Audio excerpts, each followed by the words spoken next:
First is that a technique na ganyan, ano po yan, lumang diskarte na po namin yan sa kami mga abogado. Yan yung tawag namin na the best defense is offense. No? So unahan mo ng file para to show to the people na galit ka, na hindi totoo yung ginagawa mo, etc. No? But accusing someone of an offense is different from proving it in court. No? If that will win, if he will win or not. No?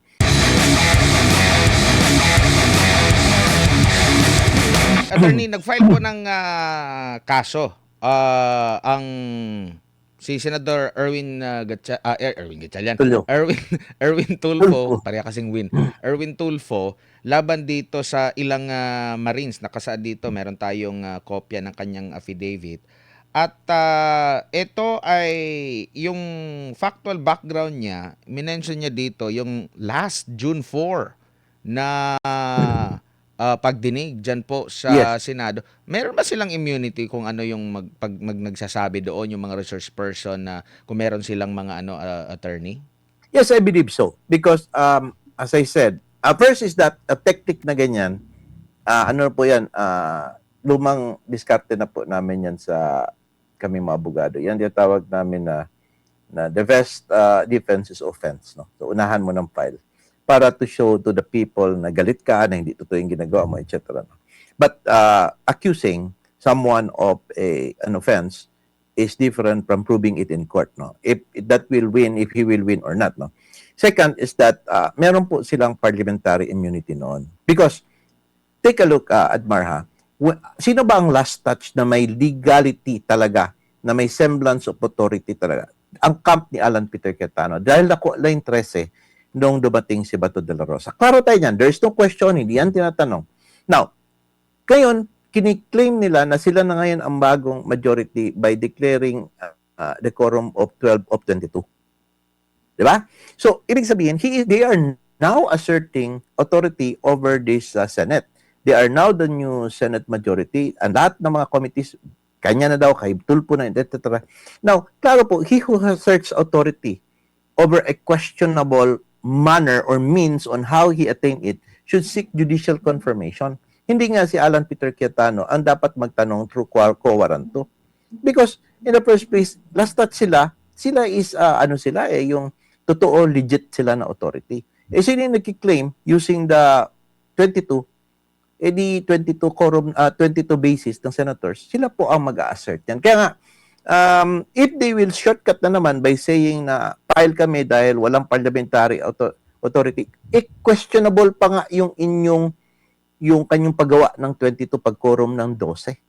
So, how could you, it would be considered, kung dumating po yan sa court, it might be considered as a prejudicial question that would suspend the criminal action. Kunyari, dumating sa Supreme Court ang issue na yan. Gagawin ng abogado ni Attorney Baligo dyan sa itinerary, Your Honor, we move to suspend the proceedings on the ground of prejudicial question.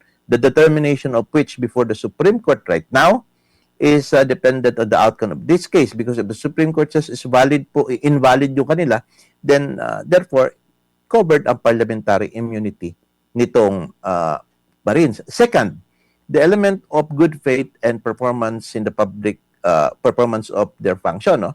Kasi at that time, it would be clearly assumed that the camp of Alan Peter Cayetano acted in good faith and in the performance of their duties. Kasi nga, legitimate authority sila eh.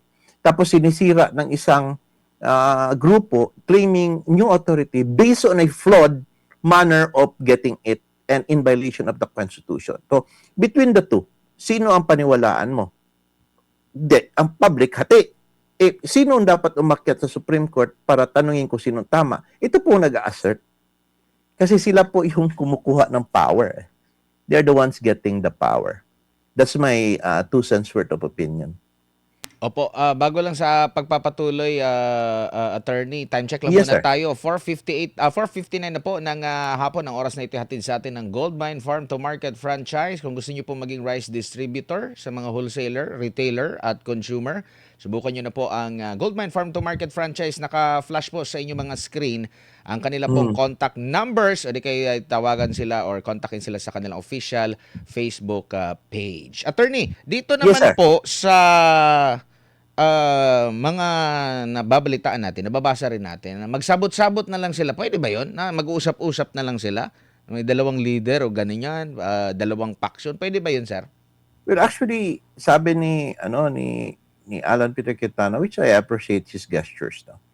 Kristiyano kasi talaga yung tao. Sabi niya, I'm not bending the law, but I am going to bend backward for the Senate employees. Is a bit afraid yung mga sweldo ng mga empleyado doon na hindi mabigay because nga, hindi alam kung sino susundin, no? And for that reason, he even offered na, sige, tayong dalawang pirma without labels para lang doon makasweldo ang mga tauhan doon at magkaroon po ng hindi pagkakaunawaan sa loob. Pero hindi yata pinansin, no?